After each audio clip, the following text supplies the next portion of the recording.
Well, hello everybody. I hope you can hear us all okay. Apologies, we've had a few technical issues, so apologies if you've been waiting around for a little while for us to get going.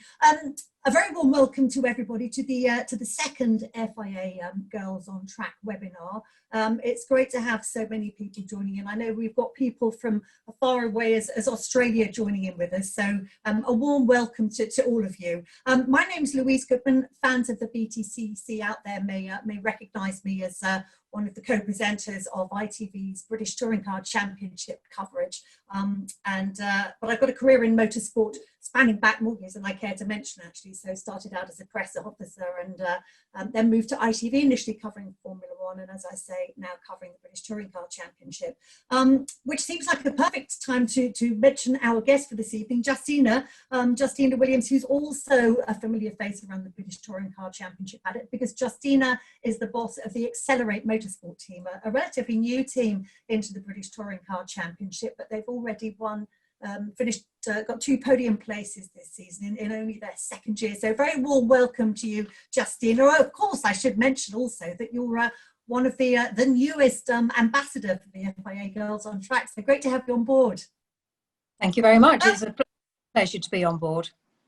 We've already had some great questions through, so I'll start asking Justina a few of those in just a minute. But first of all, Justina, could you just tell us a little bit about your background? Because you had quite an unconventional route into the sport, didn't you? Yes, I mean, I'd never expected to end up in motorsport, to be honest. So, I mean, I was always involved in sport from a very young age, and I competed in judo from the age of 8, winning my first gold medal, and then went on to compete for regional and national championships. And I was champion for about 5 years running, which then took me into international level. I think I've always been very sporty and daring. So coming into motorsport later in life, I think when I passed my driver's license and a few people saw me on the road, they could tell I was quite quick and fearless. So later in life, I've ended up in motorsport. And you actually started out, tell us how you started out in motorsport, because it was actually because you were fed up of just watching your husband doing things, wasn't it? Yes, he was, when I met my husband, well, now husband, I was only 23, and he was into remote control car racing, which I found extremely boring. I was his pit crew, having to refuel the car and change the tyres, which really felt like a toy car. It wasn't really, I mean, to be honest, it was that complicated. It's probably more complicated than a single-seater or a touring car, to be fair, with the engineering. I think that's how he learnt so much. But I got fed up with that. Said, look, can we do something we can both enjoy? So we looked at karting and started in senior road tax max. We did that for about 4 years, and it's great fun, really competitive. But I got fed up with being cold and wet, and thought that surely we can find something where we've got a roof over our head. So we looked at doing some racing in a tin top, which we looked around and found the mini challenge, and really felt it was the place to be, because it wasn't about how big your checkbook was. It was about you as the driver and your ability as a team, although it was only a family team at the time, of your engineering skills. So we joined the mini challenge, and I raced in that all those years ago. So how did you go from that to actually running the championship, and then on to starting the British Touring Car Championship team, the EXCELR8 Motorsport BTCC? Yeah, it was really a case of I got some really good results, as did my husband, and the current owners of the mini challenge saw what we could do, and we came from a business background, and he thought that we could run a really good team. So he came to us one day and said that if you get a race truck and some cars, I'll start putting drivers your way, and hopefully you can convert them and start running a team. And I thought, well, actually that sounds like a really good idea, fun as well, probably a bit of hard work, but let's give it a go.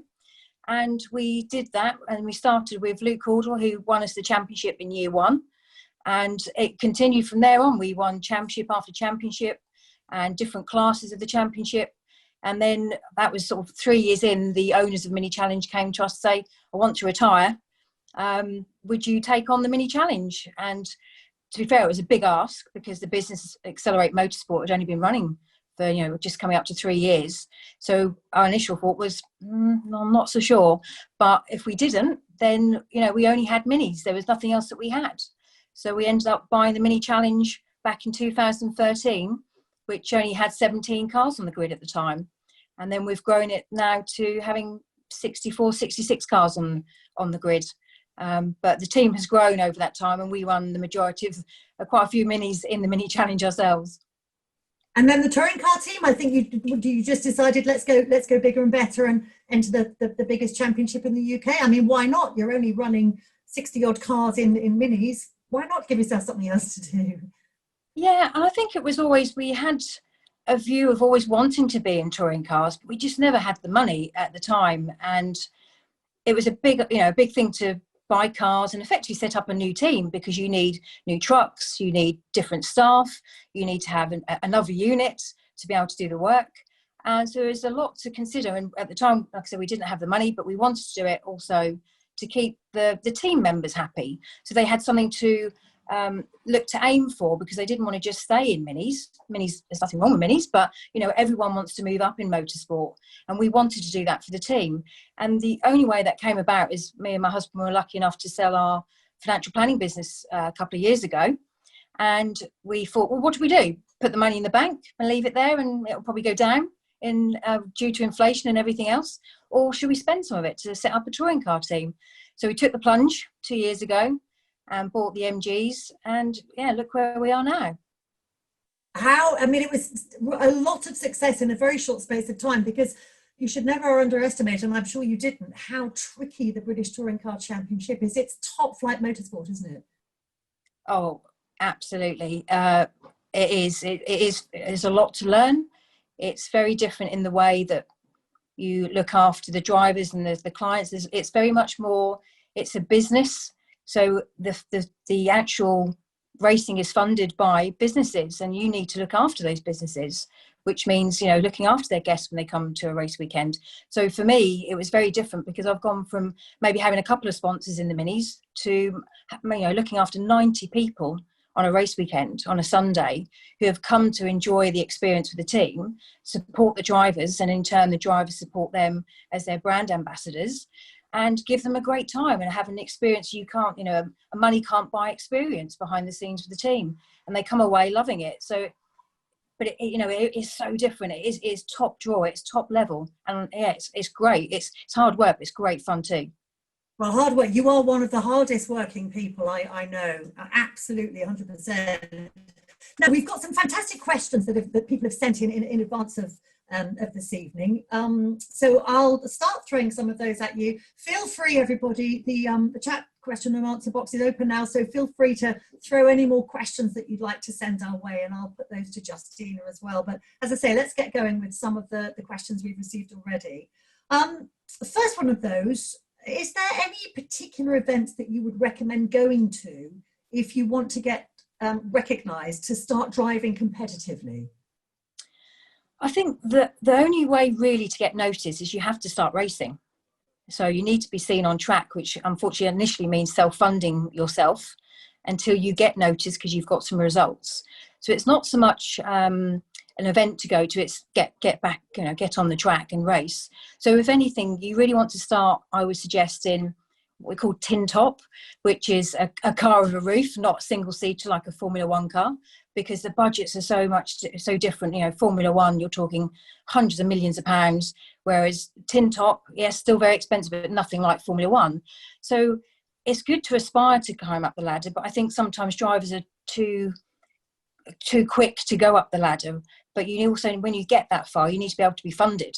So it's get on the track, get some results, but look at some sort of reasonably priced racing. And you can do that where, like I said, not it's down to your checkbook, it's down to like a one-make championship.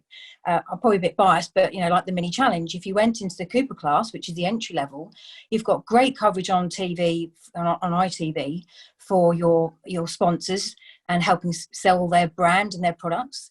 And also it's very competitive racing at a very low level of cost, and you can get noticed. And it's already happened. A lot of my drivers, since we've been on the TOCA package this year on touring cars, it's been incredible, the response for new drivers wanting to race in it, and also businesses wanting to be involved because they've seen what we can do. So you need to get out there initially, but I would also say start speaking to people you know, so your family members. What businesses do they know? What little small bits can they give towards your fund that in return you are promoting them and looking after their guests if they come to a race meeting. So it's, it's very much a two-way street, but unfortunately initially it is tough going, and you probably need to start funding it yourself, but finding some relatively good price racing. They can get you noticed. What is good price? How much can people be expecting to pay if they're sort of at an entry level of motorsport? And you mentioned tin tops. I mean, I think a lot of people would think that you have to start in karting. Is it that just if you want to make a sort of long-term career? Although I guess not, because you started out in karting. So what would you say the pros and cons of each, and how much money are we looking at for each as well? Because as you say, that's a key thing. Yeah, well, with karting, I think it depends. I was very different because I started karting a lot later in life, and that was partly because of my budget. I couldn't afford car racing at the time. I just set up I think I was still running my headhunting firm, which I was. So it's very much depending on the person. If you're in your, from the age of 8, I think you can kart, actually probably even younger than that now. So if you're young and your family encourage you to kart, then karting from a young age, because if you want to get into racing in cars, I personally think you're better to start young. So 15, 16, if you can start maybe in a junior class to get to know the car, and what it's like on using a gearbox, or someone might be paddle shift, but getting on track with karting, you get great experience and you can end up being a very smooth, competent driver and racer. But I think if you're a little bit later in life, you might be better to go into karting if you're in your early teens. And budgets, if you're in the Cooper class for mini challenge, now it's on Topo, it's slightly more because of course the entry fee is slightly higher, but you do get the benefit of live TV. So really it's not that expensive for what you're getting. And on a tight budget, you could probably do it for about 30,000, maybe less. And some of our drivers, if they want to do quite a bit of testing, we worked out this year with one of the drivers' dads that with about 10 test days and racing came to about 42,000. Which sounds like a lot of money. Well, it is a lot of money, let's face it. But in racing terms, that's not a lot of money at all, is it? It's not. If you compare that to touring cars, a top budget in touring cars, you're looking more at 600 to 700,000, really. Yeah. I guess you just have to accept it's going to cost if you want to do motorsport, really. It's there's no two ways around it. Tennis is a bit cheaper, I think. Not as much fun, clearly, but definitely a bit cheaper. What is your next question that someone sent in? What is your favourite aspect of running a team? I mean, let's maybe give us a bit of a broader overview. What actually does your day-to-day running of a team, or the team and championship, consist of? Is there such a thing as a normal day? There's never a normal day. That just doesn't happen.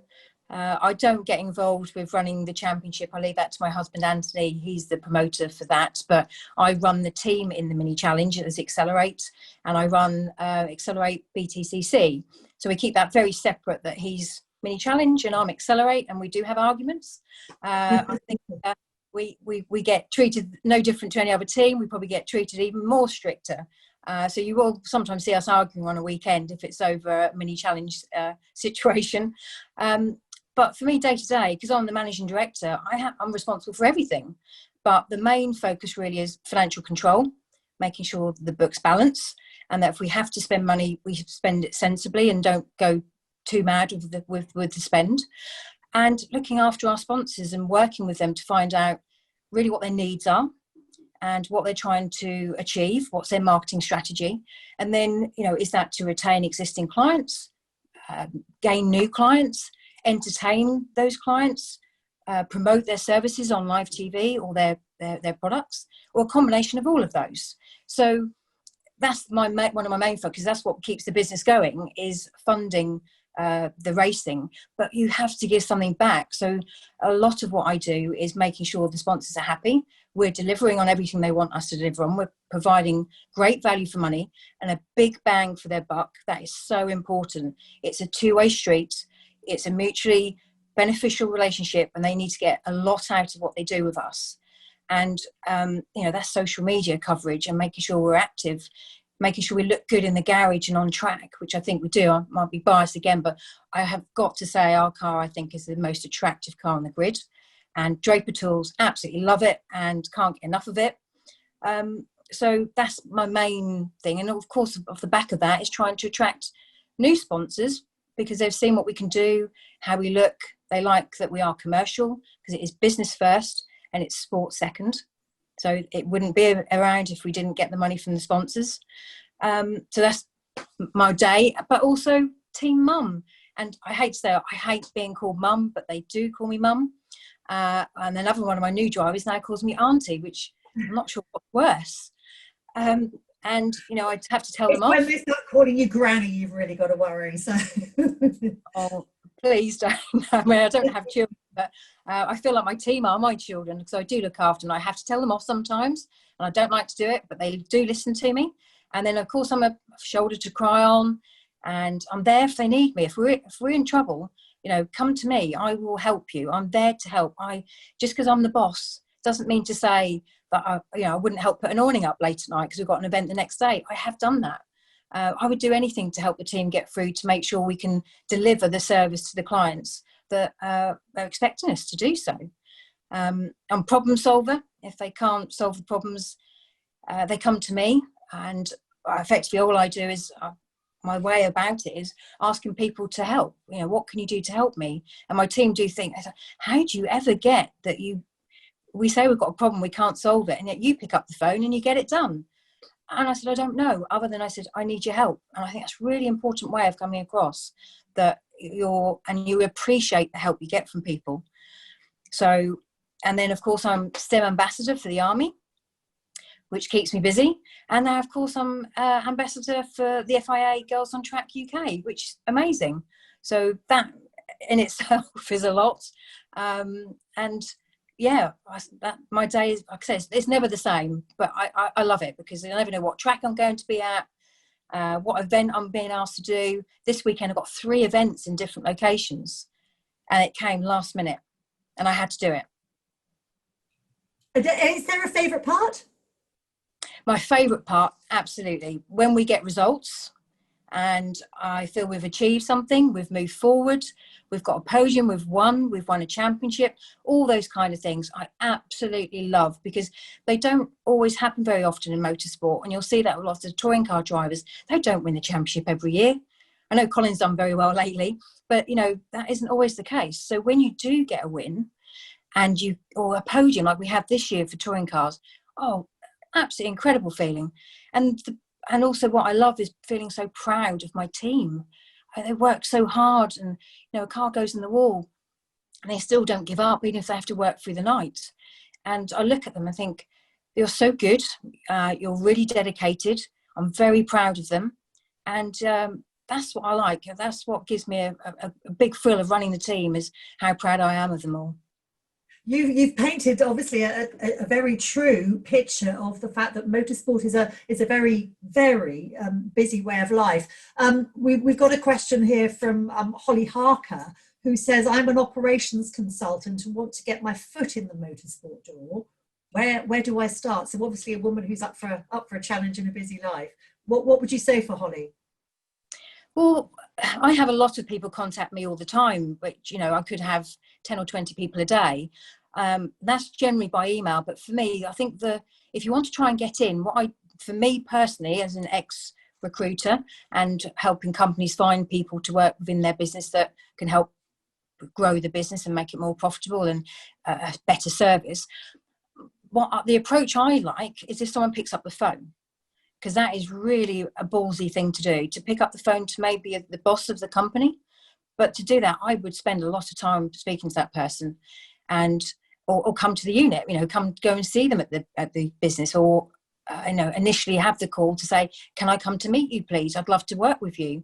But I think what's also key, if you want to get into it, is doing some research about the company, so they actually know you're interested in working for them, not that you're doing a blanket marketing to every business out there. It's a case of, I would say, focus your target and focus on who you want to work for, and try those first. So who's your top 1 choice, 2 and 3? If you don't get in there, then keep trying other ones. And then if you get into one, even if it's not on the top of your list, get in, get the experience, and then you've got the experience to then move up, and then hopefully end up with the team you wanted to be with in the first place. But on the flip side, if they didn't want you, maybe you shouldn't work for them anyway. Very good point. So I hope that helps you, Holly. Jenny Freighter just says your cars are amazing, so I'll just leave that one with you. Ian Berry says, Justina, you're clearly a very driven person.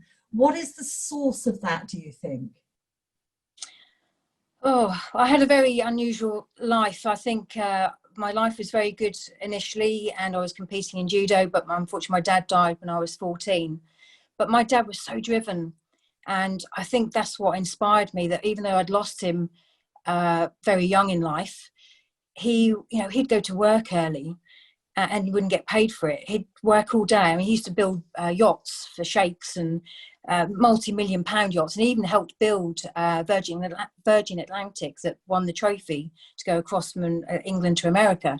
So my dad was very much very skilled, very determined, would come home from work and would go out and work again, whether it was on our house, our car, or someone else's house. And I'd go and help him put up fences, fit kitchens. And I was probably only 10 or 11, maybe even younger. But I really enjoyed that. And he even used to put me up on a roof to put new felt on someone's shed. So it was him that pushed me, I feel, even though I lost him at an early age.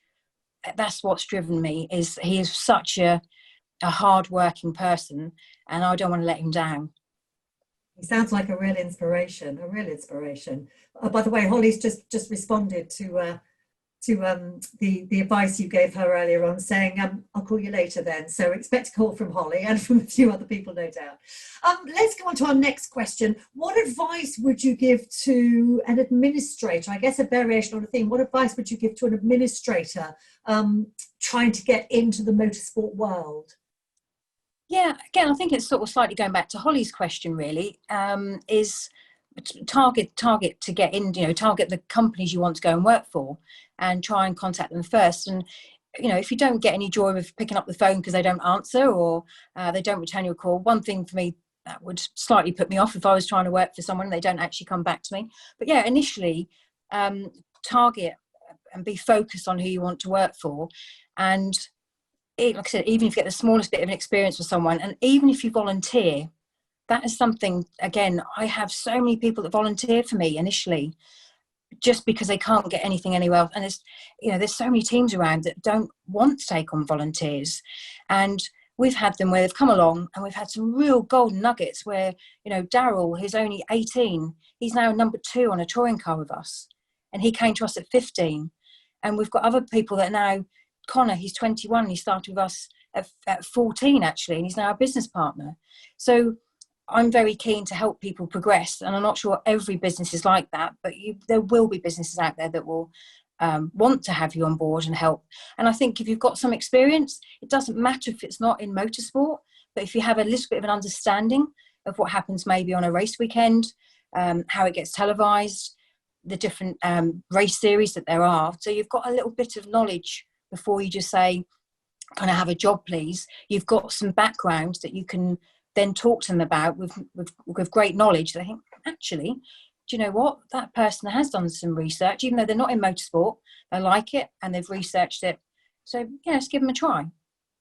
Well, very sound advice, I think. I know it's a question I'm often asked, how can I get a job in motorsport? And I will say to people, show how keen you are, volunteer your services for free. That will not only get you some experience, it will also get you some contacts, which I think is really quite key. And the other thing I always add into them as well is that I know from having been at a team working in a Formula One team before I started in television, you don't want to come across as just a fan. Teams don't want people in the paddock who are just going to be spending the whole time, saying, oh my goodness, look, it's Matt Neal, oh look, it's Colin Turkington. You've got to prove to people that you are there to work. It's the work that you're passionate about, rather than just being in the paddock, whichever paddock it may be in the sport. So all sound advice.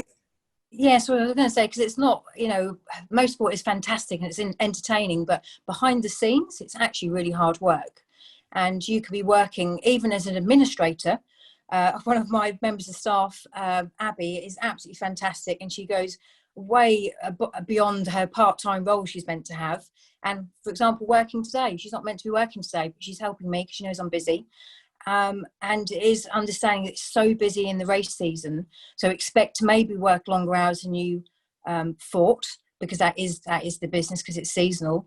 And then hopefully over the winter, when you're a bit quieter, take some time off to relax before it goes mad again the year after. An interesting question here that I'm sure a lot of the people dialing in will be keen to hear your views on it. What barriers have you faced as a woman within motorsport, and how have you overcome them? I don't think I've had any barriers in motorsport. I've had barriers when I was an electrician. I've had barriers when I worked in the City of London, in the financial district. Motorsport, I don't know. I think it's, I've not had a barrier. And if there has been, I've probably ignored it because I'm used to it and just thought, I am who I am. This is what I do. If you don't like it, sorry, I'm not changing. So I think it is, trying to prove the doubters as well that, people do think that sometimes, or, I have people come to me to say, oh, so what do you do in the team? So people that don't know me, obviously, what do you do in the team? And so actually I own it. And they're like, huh? And, sometimes they nearly fall off their feet. But do you know what? That reaction I love, because I've shocked them. I've proved to them that, just because I'm not a man doesn't mean to say I can't own a business and run a successful business with lots of staff and, and achieve things. So that, honestly, that has got to be the best thing when people look at you and think, really? Yeah, I've shocked you. Fantastic.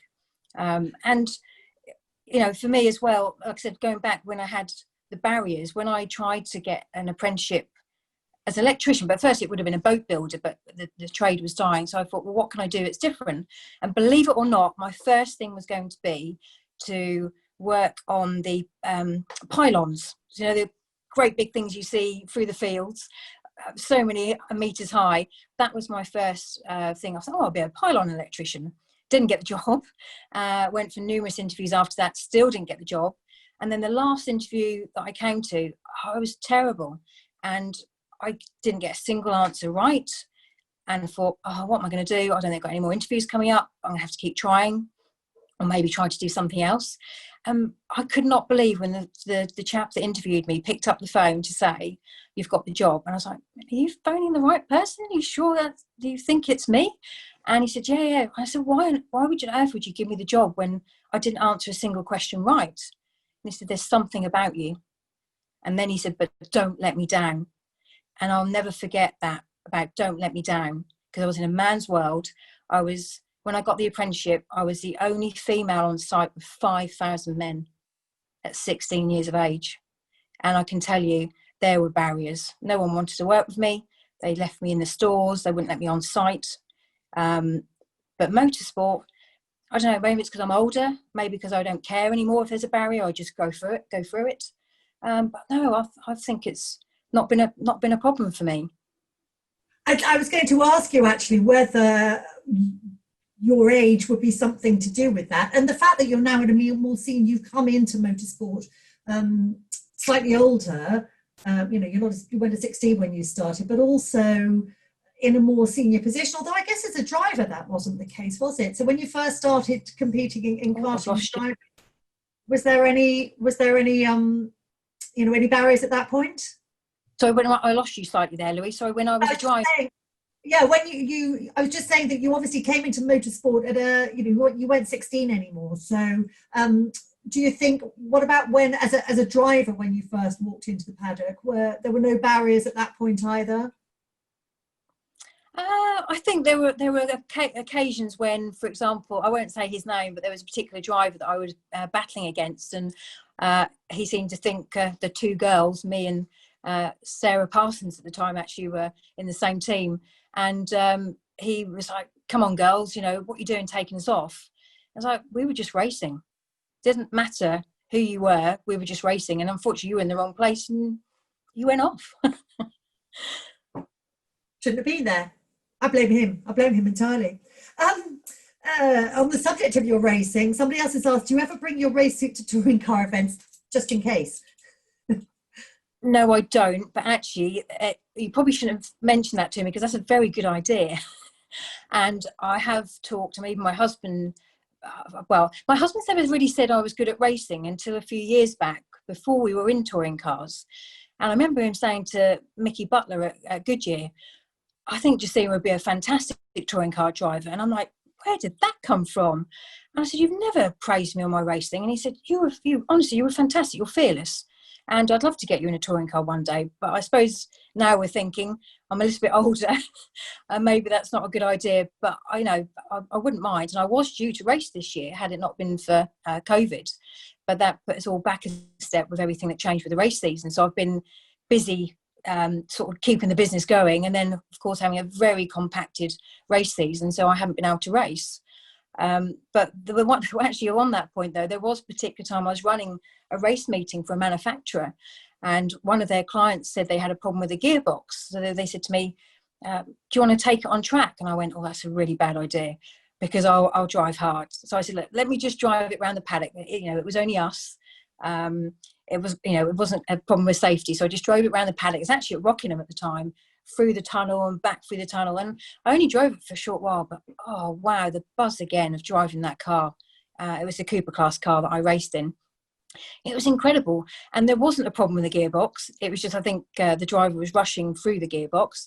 So I took the car back, said, all fine, carry on. And then for 2 days after that, they needed the car, and there was never a problem again.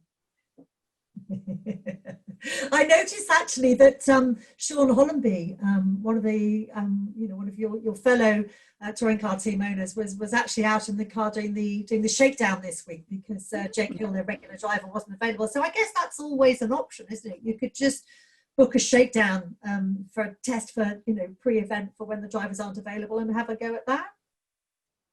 Yes, I'm sure I'd love to. I haven't been in a car for a very long time, and touring cars are a lot more powerful than a Mini Cooper. However, I think I would be delighted to have a chance. Yeah, why not? Maybe on a shakedown day. It has been talked about me doing passenger laps for some of our brand partners, and maybe I will. But I think I need a bit of practice first before I take anyone out as a passenger, I think. Book me in for that. When you go and do your practice sessions, book me in and I'll come and have a go as well, because it's something I'd absolutely love to do, but away from the public domain. So let's go on to our next question. This one, I'm not sure who it's from, is what is the best way to go about getting a summer placement or internship? I know that's a route that a lot of people look to these days to sort of just get a foot in the door in motorsport. So do you have any advice there? Yeah, again, we've had a lot. I mean, we've got people at the moment that have come along where we've had people that have come from university for a summer placement, and we've had people from colleges and local schools. So we have a variety of people working with us to get the experience in between, as in before they go back to university, college, or wherever it might be, in their breaks. And yeah, that works really well. And to be honest, we've had 2 young guys join us recently, and actually a young girl, Erin, who joined us, I think earlier this year, before we had all this COVID, and she's incredible. And so are the 2 young guys as well. And one of them's only 16. Erin, I think, is probably only 18, and she's now number 3 on a touring car. And I think it is, again, I like it when people pick up the phone to me. I know that's not always possible. You might be fearful of doing so, but just a nice email that is targeted and they know a little bit about you, rather than they've sent an email to everybody. It's they want to work with you. And I always reply to every single email I get. I reply. And whenever I ask someone that comes to work with me, did you have a reply from anybody else? The answer is always no. Not a single person returns their email, their call. And I just think that's just impolite. You may not have the room for them. I know my best. I might say to them, I don't have any work experience for you right now, or placement, because we're at full capacity, but keep in touch, because you never know what might happen, and we can maybe do it next year for you. But to not go back to someone, I just think that's a little bit rude. Do you actually advertise those placements anywhere? So if somebody's looking to find a placement, is it something you advertise, or is it just a case, because I know that some of the Formula One teams will actually advertise when they're kind of open for application for their placements. What about you guys? No, I don't advertise. I haven't had to, because we just have a stream of people, and I have Norwich College, which are work very closely with us, and each new term they bring probably 10 to 12 people in a minibus, to let them come and see the unit. I give them a talk. I let them see the cars, see the minis, see the touring cars, explain it's very hard work. It's not something you're going to do to make money.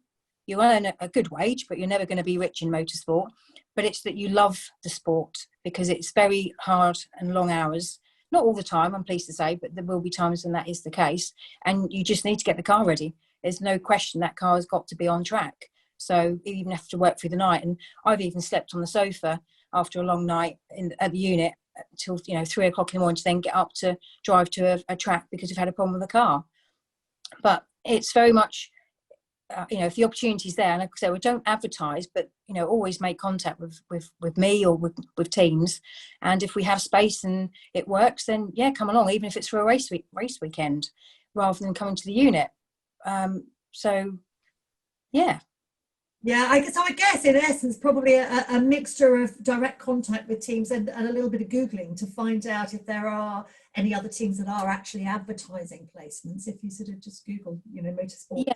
On that point about the only thing I have done, any positions we tend to find we have to advertise for, and no particular reason, is for people to work in the office with me.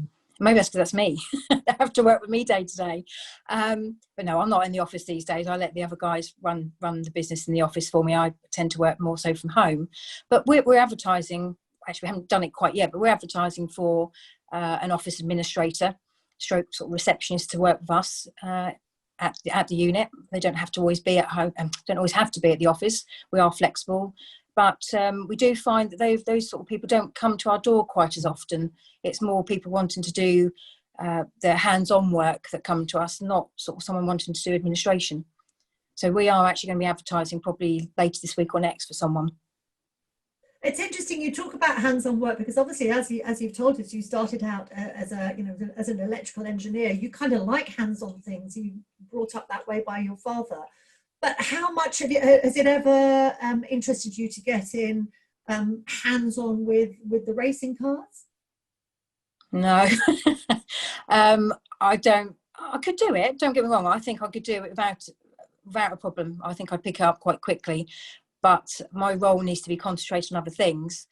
In the earlier days, though, to be fair, in the early days when it was just me, Anthony and his dad, then yeah, we did work on the cars. And it wasn't necessarily I'd put an engine in or take an engine out and put a new one in. We tended to get another company to do that for us. But, we would be engineering the car, and I'd be taking the tyres off and changing brake pads and brake discs. So I have done some, but just not full on if the car's gone in a wall fixing or an engine fix.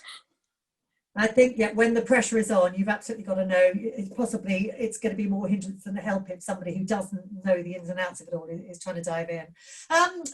We can get a few more questions through on the chat if anybody wants to send those in. But in the meantime, let's continue with some of the questions that we've been sent in advance.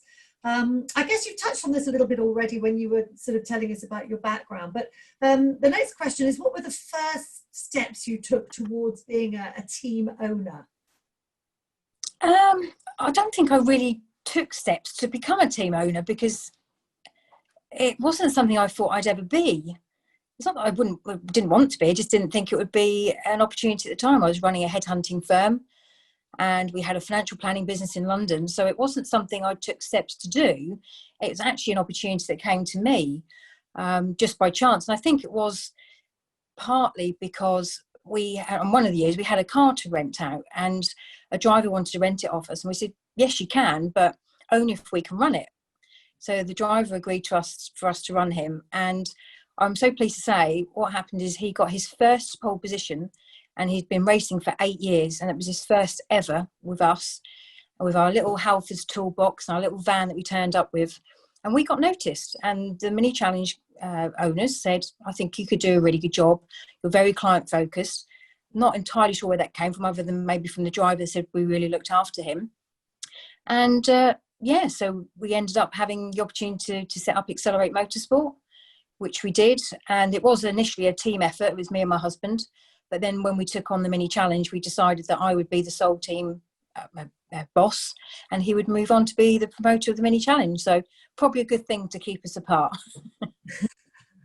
So interesting. So it just kind of evolved rather than it being a sit down conscious decision. Right, we're gonna do this next then. It certainly evolved. It was a tough decision to make, and at the time, I believe business was tough as well, actually, because had a bit of a crunch on the markets, and the financial planning business was probably not making quite as much money, and headhunting, some of the recruitment was being cut back, and it was just another revenue stream. And I am very business focused, so it's always good to have different revenue streams. So don't just focus on one. If you can get money from other streams when others are struggling, then do so. And that's why I think we decided to do the motorsport, because I thought we could enjoy it. I still thought I would carry on racing, but once we grew to, after the first year, I mean, we grew up to from 1 car to 9 cars in the first year, which was incredible.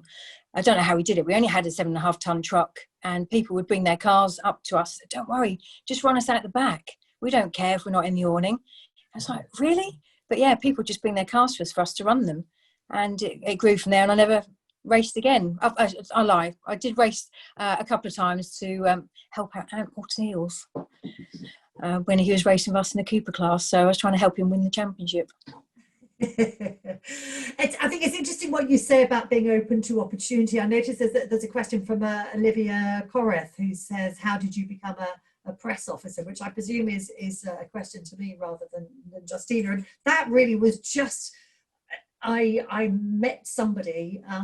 I was working as a print journalist for a powerboat racing magazine, so I didn't know we had that connection in common. We'll continue that conversation afterwards, Justina. But and I just overheard somebody who was just setting up a PR company mentioning that he was looking for somebody to come and work for him. So sort of had a word with him. What's a guy called Tony Jardine, who subsequently, went on to sort of have a very successful PR company, and we actually worked alongside each other. He was one of the panelists when ITV first started its Formula One coverage. So, so that really, I always describe my career as a sort of set of happy circumstance, and I guess as I say, it's about being open to opportunities. That's worked for me, and it sounds like it's worked for you as well, Justina. Right, possibly a tricky one, and I'll expand it. The question is, if you could change one thing in motorsport to encourage more girls and women to get involved, what would it be? I think it is literally, as the question is, get more girls and women into sport, which will in turn get more girls and women into motorsport anyway. So that's what I would like to see. And, we all like to do things that people like us to do. And we just need to keep plugging away at it and just don't give up, because I've had hurdles. I've been told no, and I've just continued to go on until I get a yes. Sometimes whether that person likes it or not. But I think it's just keep plugging away. But you do need to have more girls and women in the sport, some way, shape or form, to then encourage more to join. That's the only way we're going to do this. And that needs to be that some of the girls and the women have to be ballsy and think that it doesn't matter that I'm a girl. I'm a good person. I'm very good at what I do as a role. It's just I'm working in a different business. So maybe you've come from a catering company, or you've worked in a hospital. It doesn't matter, because I'm administration for a hospital. I just don't think it matters. To me, it's about the person. It's to do with the attitude and how they come across. You don't have to have all the qualifications in the world. I didn't go to school for 2 years. I still got some exams, but I didn't go to school properly for 2 years. So I think it's more about the person. That's what I'm interested in, not how many qualifications you have. So yeah, you need to get more girls in.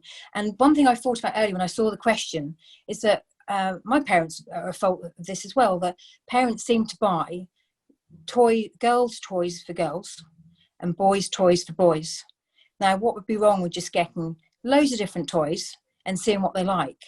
And I do that with my niece Sienna, and I buy science things and bikes and things you wouldn't necessarily, some of the things you wouldn't necessarily think for a girl, and her parents wouldn't buy it for her, because I'd never buy that for Sienna. So why not try something new?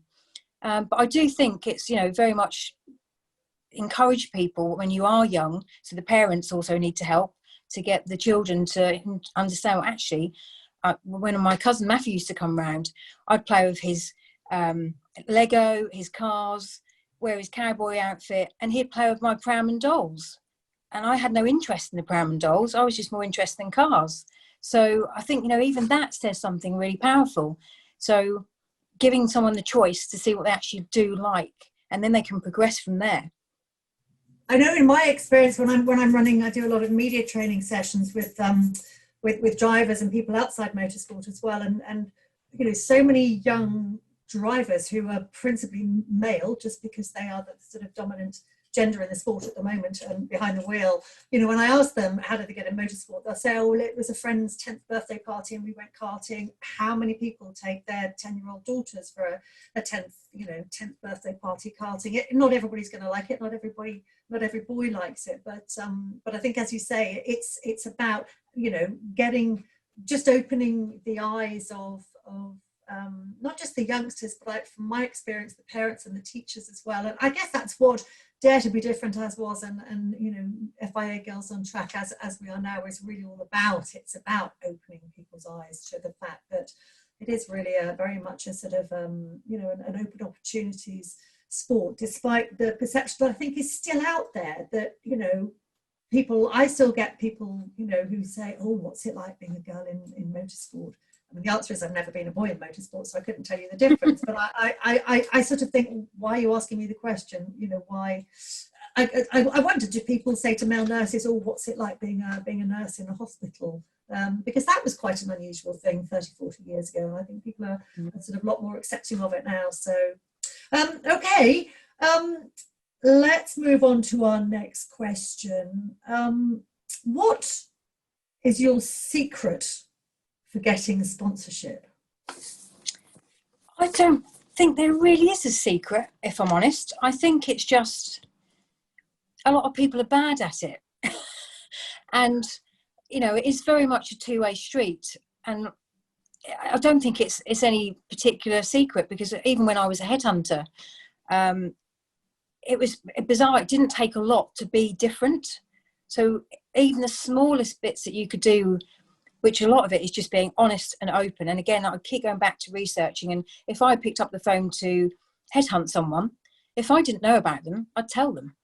But if I'd prefer to pick up the phone to say, I've done some research, I understand you did this article and my client may well be interested in speaking to you. And then I've been, for one, if I don't know, I've been honest and open about it, rather than making out, you know, about them, which often is the case that the person calling doesn't. So honesty is key, and working with people, it's a two-way street. So the people you're working with, as in your sponsors, you can't just expect them to give you money and not expect something back. They need to get so much back for their money. There's such a big value they've seen in what you do. And for me, I think, you know, it is working with and sitting down, asking, what do you want to achieve from this relationship with us? What's your market you're trying to target? What's your business plan? What are you trying to achieve? And not just look for today, but for the future. Because as far as how well I work with my sponsors, there's no point being with me for a year, because a year is not long enough to grow your business and grow your brand, your exposure onto ITV, and getting the additional sales, gaining new clients. You don't do that in a year. Let's work together for 2, 3, 5 years, if not longer. And a lot of my previous sponsors, which I picked up when I first started EXCELR8 Motorsport, one of them was Corbo Seats. And I just said to Vic Lee, let me, you know, I don't want any money. All I want to do is be able to sell your wares. And if I do a good job, maybe we can talk about you working with us to help market your brand more so in the future. And I did that with Corbo, Forge, Powerflex, Alcon. And they all started with not putting anything towards a marketing budget. And then once they saw what we did, and we did do what we said we would do, they said, yeah, you proved us wrong, and what can we do to work with you more closely? So it is a two-way street, and you do need to go above and beyond for people and coming up with new ideas. So for example, Draper Tools, it's their home circuit of Thruxton. So they didn't think about it, but I thought about plugging it as their home circuit. So you need to think for them too, because they're not necessarily always going to be great at social media or good at marketing. And you need to be able to do that for them, or at least help them do it. And one thing we did not that long ago is, there's a few times when our cars and other teams' cars were asked to be at an event and some teams wouldn't do it. And I just said, where do you want it, what time? And that made a difference to, for example, we had a promo video to do for Quick Fit, which is the main sponsor for touring cars. And I knew how important it was for Draper Tools to have their car as the promo car for the video to go on social media for thousands and hundreds of thousands of people to watch it. And the car wasn't even in one piece. The car was, it was just in pieces on the floor because they had to rebuild it after the last race weekend. I got the call around about 3:30 that afternoon, and the car needed to be near Thruxton for 7:30 the next morning. So I went and spoke to the team. I said, can you help me? I need to make this happen. And they worked through the night, and we got the car there and we got the promo video done. I bet that cost you a few pizzas for the boys and a few beers afterwards the next night as well. I think all really interesting points. I think for me, the key thing that you say there, and I think a lot of drivers when they're looking for sponsorship make the mistake of targeting people and saying, this is what you can do for me. This is what you can do for me, rather than turning around the other way around and saying, this is what I can do for you. What do you want? This is what I can do for you. Here's some ideas of what I can do for you. But what else would you like? I'm here to fit in with what you want. So it's interesting. That's your advice and your experience as well. We've just got a question or a comment from Olivia, kind of picking up on what we were saying, talking about the sort of women in motorsport. With the recent encouragement for increased diversity in Formula One and motorsport as a whole, can you see an increase in different categories, or is there still more to be done? So I guess, the work that is being done so far, have you seen any product from that, or what's your view there? As in, if I've seen any changes since it started? Yeah. I think so. I mean, I've now got, in my team in particular, I've got now a young lady engineer who actually used to work with us before she had a baby. She was a technician with us. So she's come back to motorsport and she's our engineer. Then we've got Erin. She is part of Dare to Be Different. So now will be part of the FIA Girls on Track UK. And I'm finding there is a change. There is more young girls, and even I'm supporting some young girls in karting where the dads come to meet with the daughter last year and said, oh, you've been an inspiration because they've seen what you're doing in touring cars. And I said, yeah, what would you do? I said, yeah, get her karting. And she started getting her first trophies. So I think there is a change happening. And I'm not saying, I think it's down to all of us that are in the public eye. If we can help people understand, you can do any position in motorsport. Whether it's front facing or you're behind the scenes.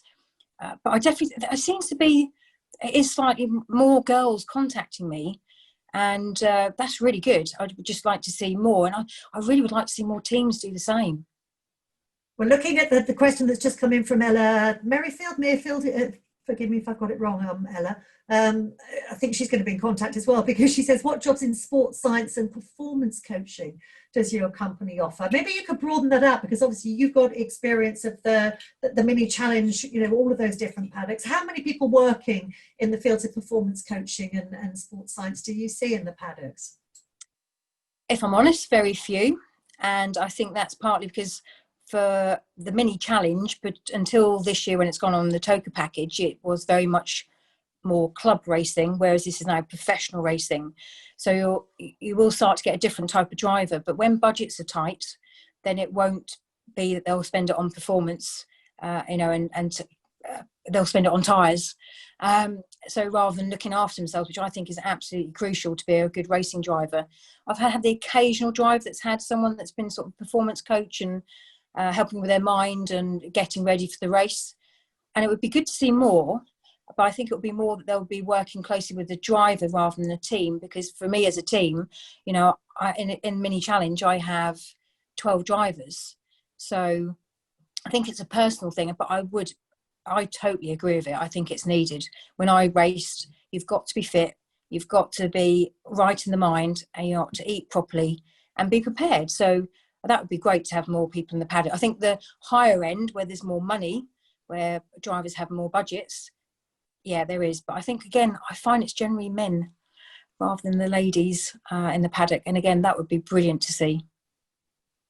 Yeah, I think, well, there is obviously one lady who looks after all of that kind of thing. I can't remember her name, so forgive me. But obviously the New Zealand lovely New Zealand lady who works with Lewis Hamilton, who's sort of very prominent in that position. But I think I'd agree with what you say. In my experience, Ella, I think it tends to be drivers who will appoint those people to help them out in all the different areas. So, for example, my colleagues Paul O'Neill and Phil Glue on Touring Car Championship coverage, they both do a lot of driver coaching, as in fact do a lot of the drivers who are racing in touring cars. They will also work as a coach for younger drivers sort of coming up through the paddock. And there are a couple of companies. I do a lot of work up at iZone Performance up at Silverstone, which is a company that's really started up by Andy Prio and his colleague John Pratt, who was a well-known racer, Formula Ford racer back in the day.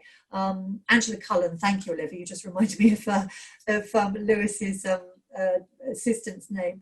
But yeah, they have a lot of drivers. In fact, I was in there yesterday doing some media training, and I see two touring car drivers, one F4 driver, in there doing their prep for this weekend at Thruxton. Just a last couple of questions. I'm conscious that we've taken up a lot of your time, and I know you've got a busy weekend ahead of you. I guess, well, actually, secret rules for getting sponsorship, we've really talked about that one, haven't we? So a final question then. Careful what you say here, Justina. Do you prefer the Mini Challenge or the British Touring Car Championship? That's a difficult one. It's a bit like asking me who my favourite doggy is. So I've got two doggies, Aston Martin and Jensen Button. My husband always says, who's your favourite? I said, I don't have a favourite. I love them both the same. And I think for me, touring cars, it's the pinnacle of motorsport. So who doesn't love it? It is great. It is the best show in town. But to be fair, the Mini Challenge just this year, the races they've had for the Coopers and the JWs, they are actually giving BTCC a run for their money on the exciting racing.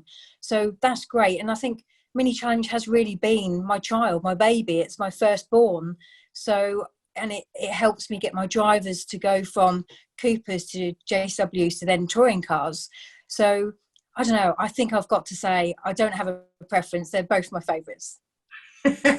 That's what you call copping out. Well, listen, I think people can make their own decisions as to which they like. If you haven't tuned in, if you haven't watched either the Mini Challenge or British Touring Car Championship, you've got a perfect opportunity this weekend. She says getting a gratuitous plug in, because we're going to be broadcasting live from Thruxton covering the championships on ITV2 this weekend. So as I say, if you're in the UK and you haven't already dialed in, then do that. So, well, Justina, I will hope to see you down there, albeit from a distance, because obviously ITV are sort of having to work from our little bubble at the moment. But thank you so much for giving us your time and all your insights this evening as well. It's been fascinating, and I think there's a lot of really good information that you've given everybody who's listening in. So on behalf of myself and more importantly everybody listening in, thank you so much for your time. Best of luck for everything this weekend. And we look forward to hearing all about who the next panelist is going to be on the FIA Girls on Track initiative. So hopefully you'll come back and join us for that. But for now, from me, from Justina, and from everybody backstage as well, thanks and bye-bye.